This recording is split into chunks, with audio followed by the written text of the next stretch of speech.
Selama pandemi ini ada 80 kasus kanker darah kita tegakkan di Rumah Sakit Adam Malik. Kita tegakkan ya sepanjang 2019 akhir sampai 2020. Tetapi yang datang berobat kita kurang dari setengahnya. Hanya sekitar 30-40 orang saja. Jangan saling menyalahkan. Nggak ada yang mau ibu mana yang mau anaknya kena kanker. Dokter mana yang mau pasiennya meninggal. Artinya semuanya mempunyai niat yang baik untuk kesembuhan anak ini. Maka mulailah dengan komunikasi. Hai, terima kasih udah klik di video ini. Jangan lupa untuk subscribe, like, komen, dan bunyikan lonceng di sebelah kanan. Selamat menyaksikan. Halo Sobat Medcast, balik lagi di Medcast Medicus Podcast, podcastnya kesehatan. Dengan memperingati Hari Kanker Anak Sedunia pada tanggal 15 Februari kemarin, kali ini kita kedatangan tamu spesial nih, yaitu Dr. Olga Rasinta Siregar, Magister Kedokteran Pediatrik Spesialis Anak Hematologi Onkologi. Selamat pagi dokter. Selamat pagi, Olga Rasyanti Siregar. Oh maaf dokter, Dr. Olga Rasyanti Siregar. Baik dokter, boleh dokter perkenalan diri dulu dok? Baik, Assalamualaikum warahmatullahi wabarakatuh. Selamat pagi. Saya Dr. Olga Rasyanti Siregar, spesialis anak konsultan hematologi onkologi dari Divisi Hematologi Onkologi Departemen Ilmu Kesehatan Anak Fakultas Kedokteran Universitas Sumatera Utara. Jadi kita ada 4 orang dan salah satunya saya. Oke, baik. Dokter, sekarang kita mau ngobrol-ngobrol nih dok tentang kanker pada anak ya dok. Berdasarkan data dari WHO, ada sekitar 300.000 anak itu menderita kanker setiap tahunnya. Kenapa sih dok bisa seperti itu? Sebenarnya kanker pada anak itu apa dok? Dan bedanya dengan tumor itu apa? Baik. Ya, berdasarkan dari WHO memang insidensinya ada sekitar 300.000 ya kanker anak, dan ini seperti fenomena gunung es. Jadi itu yang terdeteksi, kita nggak tahu yang tidak terdeteksi mungkin bisa jadi lebih banyak lagi. Lalu apa itu kanker itu sendiri? Jadi kanker itu bukan alien, bukan sel tiba-tiba datang ke tubuh kita, nyerang kita, enggak. Dia merupakan sel tubuh kita sendiri yang berkembang tidak normal dan kadang dia berinvasi. Berinvasi artinya nyebar. Kalau sudah nyebar itulah kita sebut dengan metastase. Lalu sering ada bingung kita apa bedanya sih kanker sama tumor? Nah kalau tumor dia pertumbuhan abnormal dan itu dia biasanya bersifat jinak. Sedangkan kalau dia kanker dia sifatnya ganas. Jadi kalau pada tumor dia bersifat localized, jadi hanya pada suatu tempat tertentu aja dan diterapi biasanya dengan surgical. Kalau dia bersifatnya kanker itu baru tata laksana kita ada 3 modalitas, itu kemoterapi, surgical, dan radioterapi tergantung jenis dan stadiumnya ketika datang. Yang sering juga bertanya sama kita, kenapa dok? Jadi ketika kita nih seorang dokter mendiagnosa seorang anak kena kanker kan kita otomatis berbicara dengan orang tua atau walinya, tidak dengan pasiennya ya. Baik, kita bilang, ibu mohon maaf anak ibu terkena kanker. Kenapa dok? Kenapa anak saya yang sekecil ini bisa kena kanker? Itu memang kerap ya dipertanyakan. Tidak ada yang tahu pasti kenapa seseorang kena kanker. Faktornya itu secara garis besar dia ada disebabkan oleh genetik dan ada lingkungan. Kalau kita bilang hanya genetik berarti otomatis satu keluarga itu penderita kanker. Kalau kita tanya ke keluarga kanker, enggak juga. Bisa jadi si anak itu saja. Kalau kita bilang hanya lingkungan saja, otomatis satu kecamatan itu penderita kanker. Enggak juga. Jadi banyak faktor, makanya pada kanker ini multifaktorial yang belum tahu penyebab pastinya. Tapi ada faktor risiko.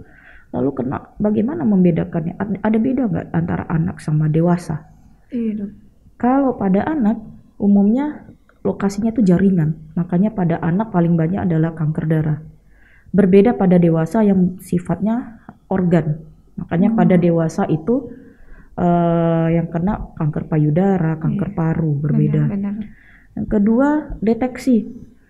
Kalau pada anak itu kita sulit deteksinya ya, ketika dia nimbul simptom aja baru kita deteksi. Sedangkan kalau pada dewasa kita bisa melakukan uji penapisan. Makanya bisa kita periksa kalau sering di puskesmas itu dia ada pemeriksaan untuk HIV ya, untuk pemeriksaan kanker serviknya. Sedangkan kalau pada anak itu jarang. Nggak ada, hampir sulit. Tetapi di sisi lain, kanker pada anak ini umumnya lebih mudah diterapi dibanding dewasa. Kenapa, Dok? Sifatnya itu, sifat kankernya sama sifat dari organnya, nah itu berbeda. Nah itu kenapa pastinya juga belum tahu. Jadi itulah beberapa perbedaan antara anak dan dewasa. Oke. Gitu. Sebenarnya Dok, pada usia berapa sih anak-anak itu paling sering kanker itu paling sering terserang pada anak-anak itu, Dok? Pada usia berapa? Umumnya kanker pada anak sering itu tergantung lagi jenis kankernya. Nah kalau paling banyak itu adalah kanker darah. Kanker darah umumnya itu berlangsung usia 2 tahun sampai 10 tahun. Itu paling banyaknya. Kalau kita bicara kanker tulang, itu biasanya terjadi pada usia remaja, usia 10 tahunan. Kalau kita bicara kanker perut, itu biasanya akan terjadi di usia 5 tahunan. Jadi tergantung stadiumnya. Tetapi overall kalau kita berdasarkan insidence dan kejadian dari kanker terbanyak yang paling banyak di anak yaitu kanker darah biasanya di usia 2 tahun sampai 10 tahun. Bahkan 2 tahun udah bisa terdeteksi gitu ya, Dok? Iya, kita udah pernah ada kasus bahkan di kamar bayi kita pernah mendeteksi kena kanker darah. Jadi usia kurang dari 28 hari itu. Kurang dari 28 hari ya, Dok?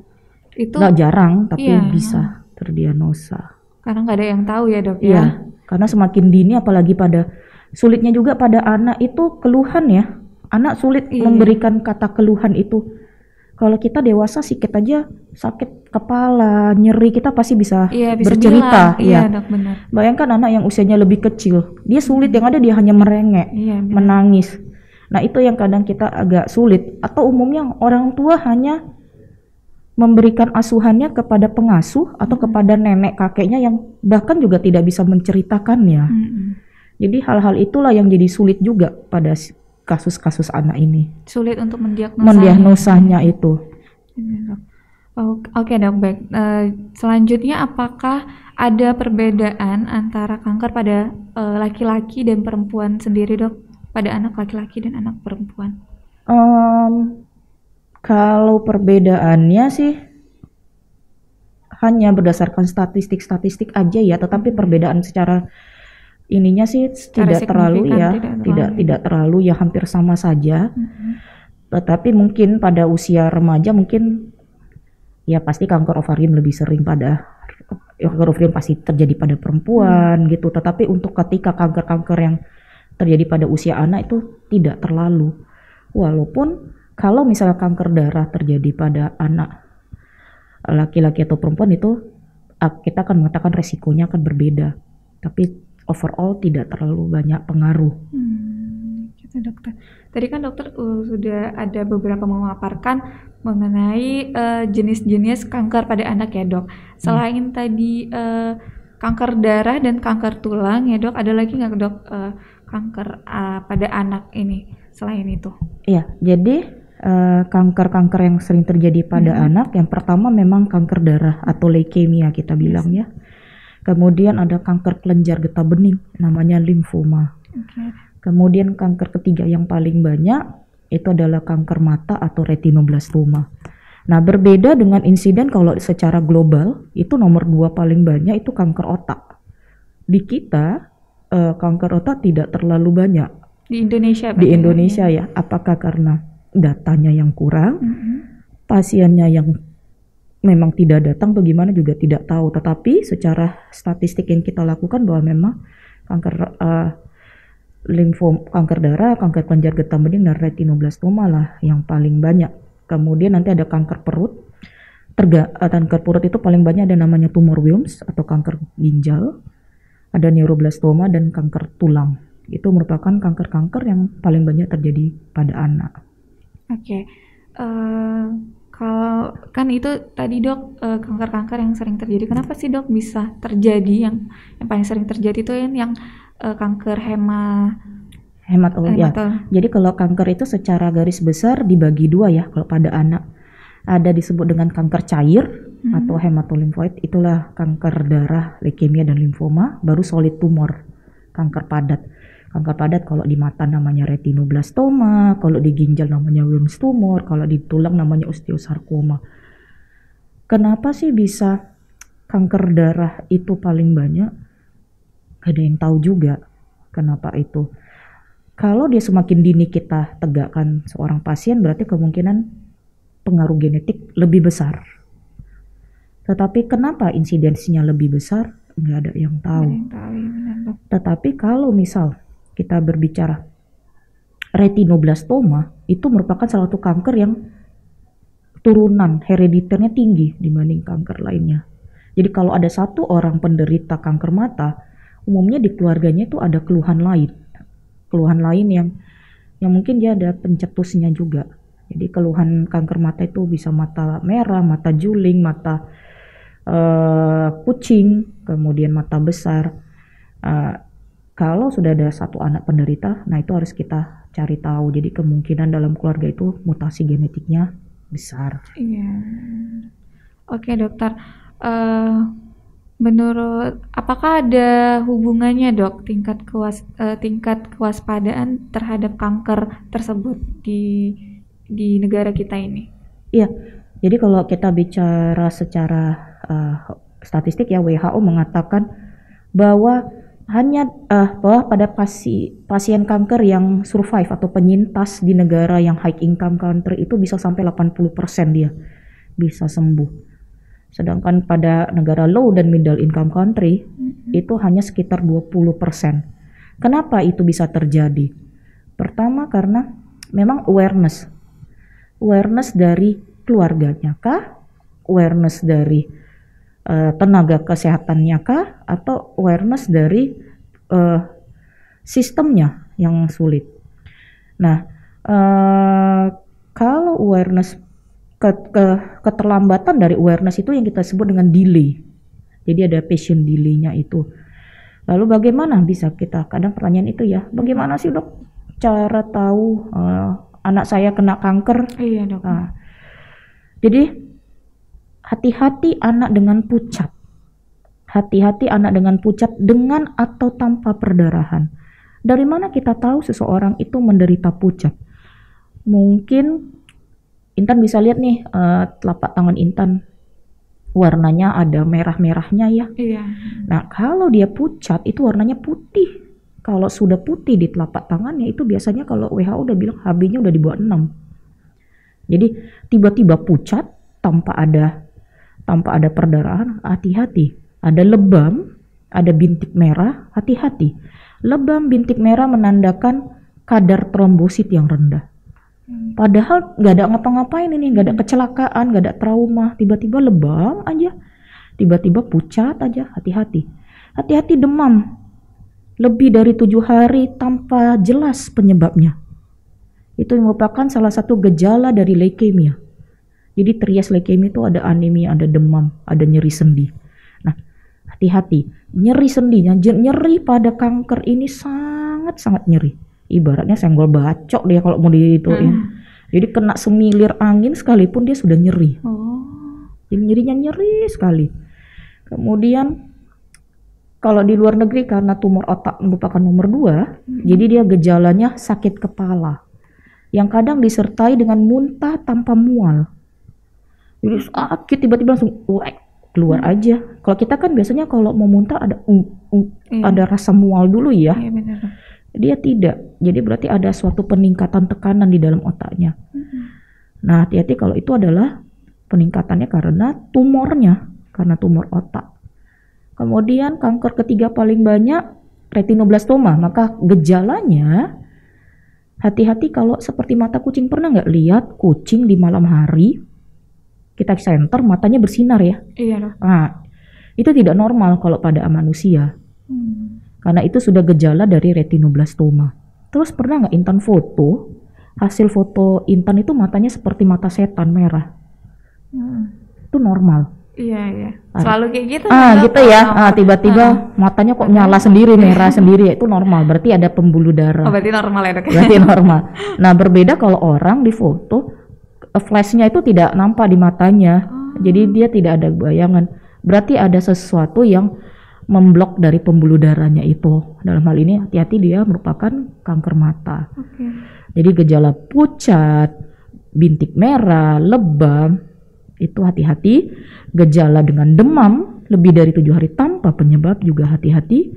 Kemudian adanya sakit kepala disertai kadang perubahan tingkah laku, disertai dengan muntah tanpa mual, nyeri sendi, terutama yang paling jelas itu juga adanya tumor ya, adanya massa, apakah di perut atau di kelenjar lainnya. Itu gejala-gejala atau awareness, deteksi dini yang bisa kita lakukan. Jadi kepada orang tua, ketika mandiin anak, coba raba dari ujung rambut sampai ujung kakinya. Jadi mandiin jangan cuma dikasih sabun, disiram, udah selesai. Gak sampai 5 menit udah siap selesai. Gitu. Coba raba perutnya, karena perut normal tuh nggak boleh teraba isinya dalamnya tuh. Tetapi kalau sudah teraba, berarti kemungkinan apakah hati atau limpanya sudah bengkak. Nah, itu gejala-gejala. Jadi ke orang tua juga harus lebih aware. Cara-cara mendeteksi dini pada anak ya dok. Iya, yang bisa kita lakukan. Hal-hal kecil, cara untuk mendeteksi dini pada anak kita sendiri gitu ya di rumah. Karena memang yang paling mendeteksi di awal memang keluarga kan, bukan dokter. Benar, dok. Jadi kalau keluarga sudah bisa mendeteksi sedini mungkin, maka datang ke dokter juga sudah sedini mungkin. Terapinya pun juga semakin adekuat. Outcome atau hasil akhir kita harapkan yaitu berupa kesembuhan juga semakin tinggi. Itu sih. Karena kan banyak ya dok yang orang tua yang nggak aware, dan mungkin banyak pasien-pasien dokter yang nanya gimana sih dok sebenarnya cara di awal keluarga itu bisa mendeteksi anaknya itu sendiri gitu. Atau dia pasti nanya gimana sih dok supaya adiknya tidak seperti abangnya atau tidak seperti kakaknya gitu. Pasti kalau misalnya udah kena satu, orang tua lebih aware. Lebih protektif kan dibanding untuk anaknya yang lainnya lagi gitu. Makanya buat orang tua di rumah ini sangat-sangat bagus ya dok ya, untuk kita untuk tahu bagaimana cara mendeteksi ya dok ya. Karena kita nggak tahu anak kita itu atau anak-anak yang lain itu kena kanker atau enggak gitu ya, ya. Tapi dengan cara seperti itu dapat mendeteksinya di rumah gitu ya. Jadi kalau salah satu juga kalau pada remaja perempuan mungkin orang tua bisa ngingetin nih anak perempuannya kalau mandi lakukan gerakan sadari. Sadari itu maksudnya gimana dok? Nanti bisa tuh searching di internet, jadi dia diraba daerah payudaranya, ada tidak benjolan. Jadi kalau mandi tuh kalau masih kecil masih dimandiin orang tuanya ya. Kalau sudah remaja kan tidak mungkin lagi ya. Nah itu jadi juga kemandirian anak itu juga dituntut sehingga juga jadi deteksi juga lebih baik. Baik dok, tadi kan dokter sudah menjelaskan cara deteksi dini, terus setelah itu bagaimana perawatan dan treatment plan selanjutnya gitu ya dok ya. Terus untuk pengobatannya sendiri itu bagaimana dok? Jadi pengobatan pada kanker ini tergantung stadium ketika datang. Tetapi pedoman atau panduan secara garis besar modalitas pengobatan kanker seperti yang sudah saya bilang tadi ada 3. Ada kemoterapi, ada surgical, dan ada radioterapi.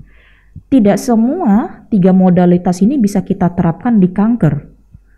Karena tergantung jenisnya dan stadiumnya. Misal kalau kita bicara kanker tulang, dari 3 modalitas itu hanya 2, yaitu kemoterapi dan surgical. Tetapi kalau kita bicara kanker mata, 3 modalitas bisa kita pakai. Tapi tergantung lagi stadium. Jadi kalau pada tumor solid, kita ada beri nama stadium atau tingkatan. Semakin tinggi tingkatan, semakin jelek prognosa. Nah kalau pada kanker leukemi kita nggak ada bicara stadium. Kanker darah kita nggak ada bicara stadium, ini stadium berapa dong, enggak. Karena darah ngalir ya dari ujung rambut ke ujung kaki, jadi dia memang nyebar gitu. Maksudnya dia tidak ada metastase kita bilang. Jadi kalau dia datangnya udah tinggi, modalitas yang kita pakai jadi sangat berkurang, bahkan cenderung tidak kita pakai. Maka kita beri namanya paliatif. Apa itu paliatif? Paliatif itu adalah seorang itu supaya meninggalnya bermartabat. Kita bilang apa bermartabatnya, tidak ada nyeri, tidak ada muntah, tetapi tidak kita lakukan penyembuhan. Jadi terkadang kalau di sosial media sering dibilang ya, datang ke rumah sakit A tetapi disuruh pulang. Kemudian minta dana bantuan. Mungkin bukan disuruh pulang, tapi sudah paliatif. Jadi tidak ada lagi penyembuhan. Jadi hanya kita kurangi gejalanya. Dia demam, kasih obat demam. Dia muntah, kasih obat anti muntah. Tetapi untuk penyembuhan kankernya sudah tidak bisa lagi. Jadi tergantung lagi jenisnya. Jenisnya ya, dokter. Okay. Sama stadiumnya itu. Oke, baik dokter. Untuk kan tadi dokter bilang ada kemo ya dok ya? Iya. Untuk setiap perawatannya itu pasti biayanya beda-beda dong ya dok ya? Iya. Jadi kalau yang paling dari yang ini ya dok, yang paling terkecil sampai yang termahal itu gimana dok? Kalau biaya secara umum saya nggak tahu ya, tergantung rumah sakit lagi, tergantung jenis obat. Tetapi kalau di Indonesia kita alhamdulillah itu semua ditanggung oleh pemerintah, BPJS. Ketika seseorang didiagnosa kanker, maka umumnya kita bantuan obat dari pemerintah akan memberikan gitu. Tentu bukan untuk keluarganya, tetapi untuk si pasiennya, makanan pasiennya. Kalau mau bicara swasta ya agak sulit. Lama pengobatan bervariasi, tetapi karena kanker darah merupakan paling banyak, dia termasuk yang lama pengobatannya cukup lama ya. Karena kalau kanker darah bisa sampai 2 tahunan. Oh gitu dokter. Berbeda kalau kanker padat, umumnya hanya 6 siklus sekitar 3 bulanan, kemudian akan dilanjutkan dengan modalitas yang lain. Kenapa? Karena kanker darah mutlak hanya kemo modalitas kita, sedangkan kanker padat bisa banyak modalitas kita. Gitu. Oke, dokter. Tadi kan udah bicara tentang prognosa, berarti prognosa atau kesembuhannya itu setiap kanker itu beda-beda dok? Beda-beda. Kalau kita bicara kanker darah, prognosanya bagus, terutama jenis yang akut limfoblastik leukemi. Jadi kanker darah jenis limfoblastik itu bisa sampai 80%. Makanya kalau pada kanker darah pada anak bisa sembuh. Oh gitu, gitu. Tapi kalau kanker darah ini nyerang pada dewasa, sulit. Misal kita pernah ada kejadian ya kanker darah pada salah satu yang terkenal lah ibu negara kena kanker darah. Nah itu lebih progresnya lebih cepat dibanding pada anak seorang artis yang progresnya ini, karena memang kanker darah kalau terjadi pada anak-anak lebih mudah kita terapi dibanding pada dewasa, umumnya lebih progresnya lebih mematikan lah, lebih cepat begitu. Protokol yang kita pakai pun secara nasional. Jadi kalau nanti ada orang berobat di Medan, berobat di Jakarta untuk jenis kanker darah limfoblastik, itu kita protokolnya nasional. Jadi sama semuanya. Sama semua. Oke. Selanjutnya dokter, berbicara tentang pengobatannya tadi kan kita dok. Kalau di Indonesia ini dok, kan orang-orang tuh sering ke dokter kalau udah parah gitu ya dok ya, bukan pada stadium awal gitu. Gimana dok pendapat dokter? Wah, itu terutama misal kita bicara kayak osteosarkom ya, itu datang sama kita udah dari dukun tulangnya dulu nih biasanya. Jadi kenapa? Karena kanker tulang itu biasanya anak remaja laki-laki tuh paling banyak. Kemudian dia main sepak bola atau naik sepeda motor, jatuh, katanya patah, kemudian ke dukun tulang, dari dukun tulang lah taunya. Juga berat ya memangnya. Makanya kita minta bahwa untuk pasien tata laksana pasien kanker ini memang melibatkan banyak pihak yang terlibat nih. Salah satu juga dengan media ya, dengan podcast ini juga diharapkan juga deteksi dini, awareness orang juga semakin tinggi. Jadi saya sangat apresiasi untuk yang podcast yang kesehatan ya, karena untuk si Mbak Intannya juga menjadi suatu amal jariah untuk menambah ilmu pengetahuan. Iya, karena penyakit kanker ini agak sulit ya kalau cuma sekali 2 kali cerita, tapi dengan berulang-ulang diharapkan juga semakin mengerti orang. Benar. Jadi orang jangan udah patah bawalah kusuk ya kan dok? Iya benar. Udah nggak sembuh baru bawa ke dokter. Atau dia pakai dengan obat alternatif yang evidence base-nya kita juga nggak tahu. Iya. Sedangkan untuk suatu kemo aja kita terapkan pada seorang anak aja harus ada penelitiannya. Benar. Bertahun-tahun. Bertahun-tahun. Ya, Nah, yang kita takutkan sudah kita pakai kemo, dia pakai alternatif itu akan memperburuk si pasien. Umumnya begitu kita lihat.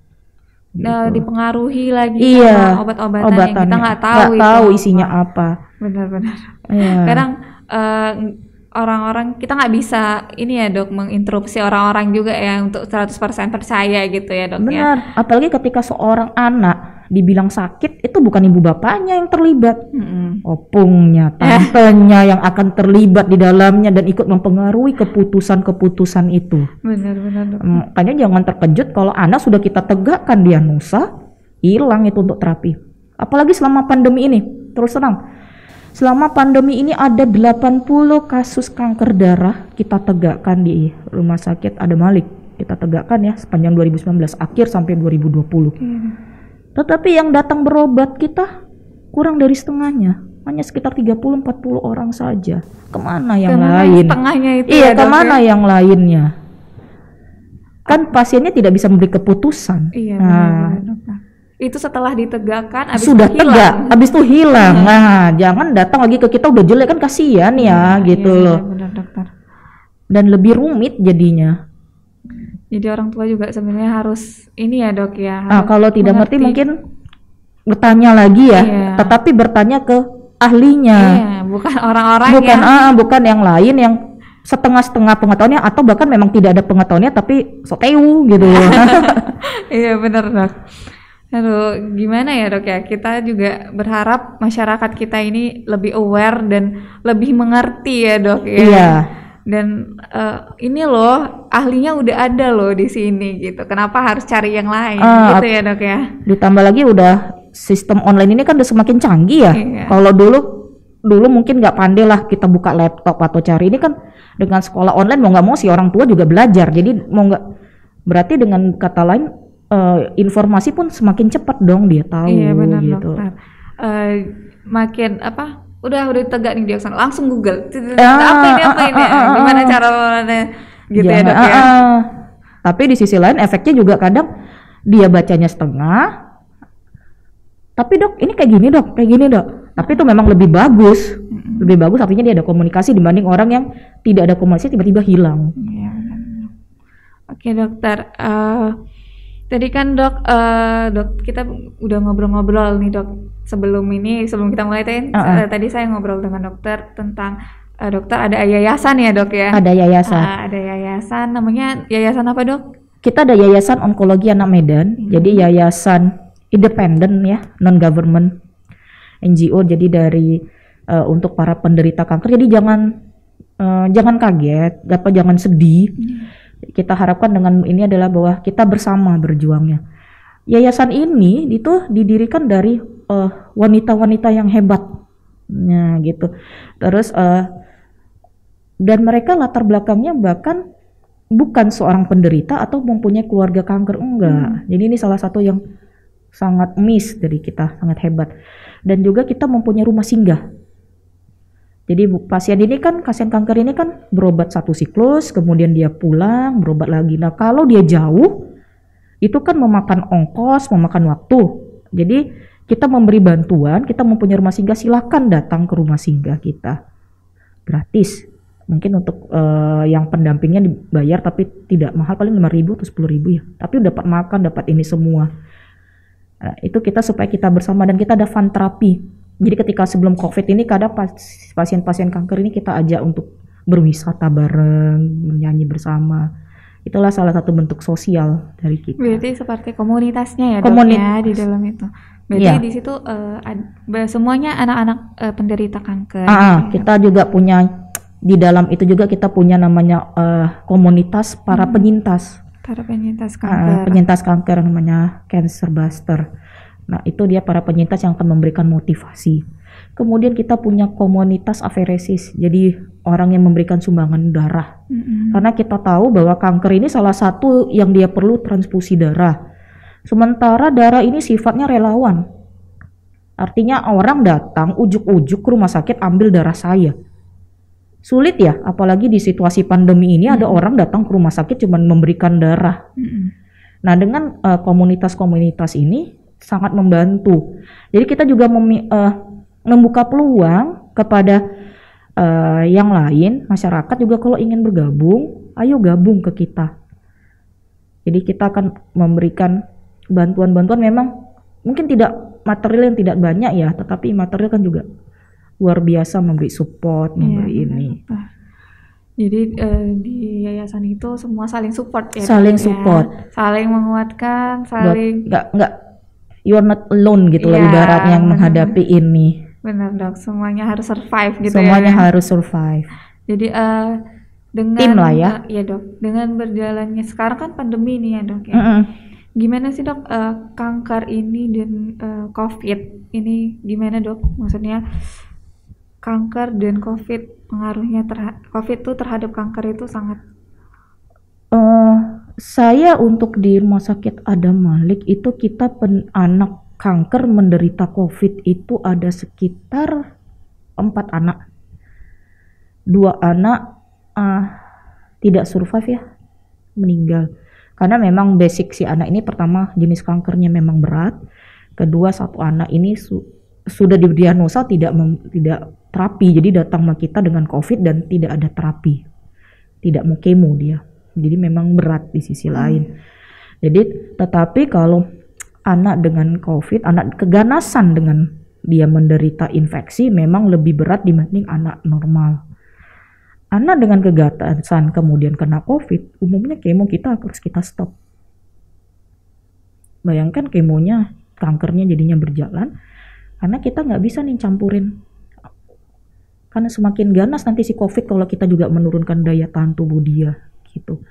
Jadi balik lagi protokol kesehatan. Sebelum ada protokol kesehatan untuk COVID, pasien-pasien kanker umumnya udah kita ajarkan juga nih cuci tangan dulu-dulunya. Kita ajarkan tidak boleh sering interaksi dengan yang lain, karena anak kanker dia menderita suatu penyakit umumnya lebih lama dan lebih berat. Apalagi vaksinasi pada anak kanker ini bagaimana? Masih tanda tanya. Jadi mari kita lindungi dengan sama-sama menjaga protokol kesehatan, sama-sama kalau memang nanti sudah jadwalnya vaksinasi buat yang sehat, lakukanlah. Supaya juga melindungi anak-anak kita yang mungkin sulit ya untuk mendapat kesempatan itu. Berarti belum tahu ya dok sebenarnya kanker ini boleh atau tidak gitu. Untuk vaksinasinya untuk vaksinasi itu sendiri. Oke, baik dok. Apa sih dok harapan dokter tentang kewaspadaan negara kita ini, tentang masyarakat dan orang tua terhadap kanker pada anak ini sendiri dok? Harapan saya mungkin sama dengan medis lainnya ya. Harapannya supaya datang sama kita sedini mungkin, ketika sudah kita bilang terapi juga dia ikuti dengan protokol kita, ya, dia juga bergaya hidup sehat, ya komunikasi lah sesuai dengan protokol, itu aja sih yang kita inginkan. Karena kalau kita tidak bersama, kerjasama antara dokter, keluarga dan masyarakat sekitar sulit ya gitu. Gak bisa sendiri. Gak bisa sendiri. Benar, harus ada, semua harus terlibat. Semua harus terlibat, semua. Makanya terlibat dalam hal ini kerjasama yang baik ya. Jangan saling menyalahkan. Gak ada yang mau ibu mana yang mau anaknya kena kanker. Dokter mana yang mau pasiennya meninggal. Artinya semuanya mempunyai niat yang baik untuk kesembuhan anak ini. Maka mulailah dengan komunikasi yang baik, dengan niat yang baik tersebut supaya tujuan tercapai. Walaupun ujung-ujungnya memang Allah juga yang menentukan ya. Kita nggak pernah tahu kita kapan meninggal, kapan ini. Sedetik goib, ibaratnya ya. Lagi berdiri, lagi tidur aja kita bisa meninggal. Saya membilang ini berat bu, 3 bulan lagi. Taunya saya duluan. Ya karena kita nggak akan pernah tahu. Tetapi bagaimana kita menjalani hidup ini lebih baik saja. Jadi harus ada apa ya dok, usaha ikhtiar ya dok, ikhtiar yang baik. Yang baik. Kenapa saya harus tekankan itu, karena sudah terlalu banyak yang ujung-ujungnya saling menyalahkan ya dari berbagai pihak. Kenapa ini, jangan gitu, sama-sama kita. Saya juga ingin mengobati, keluarga juga ingin dia sembuh. tetapi kita juga harus tahu ada Tuhan yang berperan.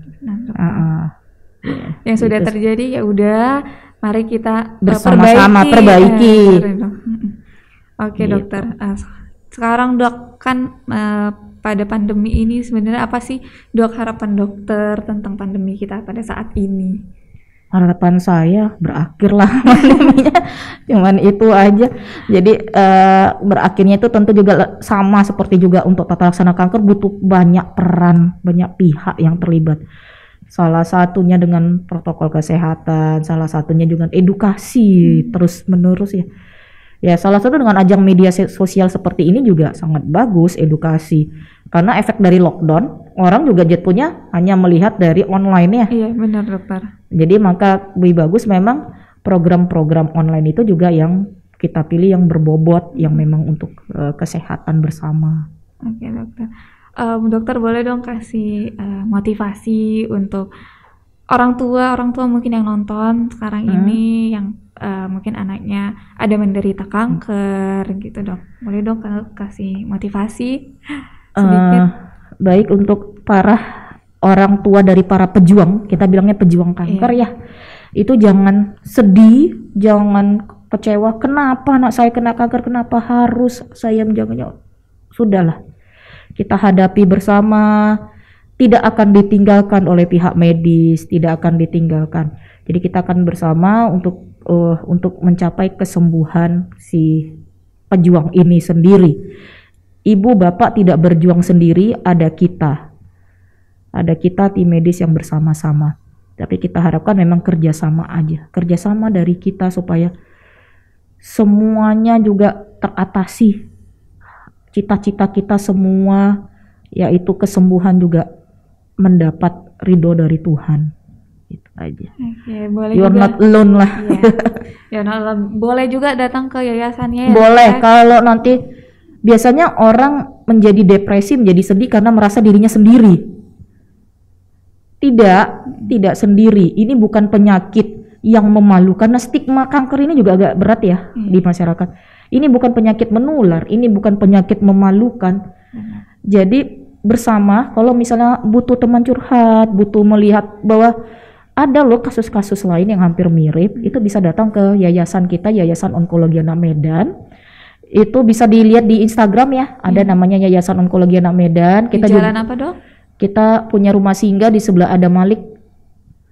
Rumah sakit ada Malik Medan, itu di sebelahnya. Itu kita ada rumah singgah, silakan bermain. Atau kalau yang punya rasa relawannya tinggi, ingin bergabung, silakan. Boleh bergabung dalam bentuk tenaga, dalam bentuk lain, atau punya mainan, punya baju atau punya sumbangan, silakan datang ke tempat kita. Jadi bersama-sama kita semua. Sama-sama berjuang ya. Sama-sama berjuang. Gitu. Oke dokter, terima kasih banyak dok. Terima kasih. Udah menyempatkan waktunya ke sini buat ngobrol-ngobrol tentang kanker anak. Sangat bermanfaat dan sangat edukatif sekali dokter. Hari ini saya juga belajar dok. Oh ternyata itu ya. Mbak kan dari dokter gigi ya. Jadi memang salah satu memang paling nampak tuh kanker darah di gigi ya. Iya dokter. Bengkak ya gusinya ya. Jadi memang hati-hati, kita sering dapat kasus begitu. Jadi sama-sama lah ya, kita minta kerjasamanya ya dokter. Semua pihak. Dokter. Terima kasih banyak dokter. Terima kasih untuk kesempatannya. Sama dokter. Sehat-sehat selalu dokter. Amin. Semoga penjelasan dari dokter Olga bisa mengedukasi semua masyarakat dan orang tua di Indonesia ini ya dok ya. Baiklah Sobat Medcast, sekian podcast kita pada pagi hari ini. Sampai jumpa di podcast selanjutnya. Bye-bye.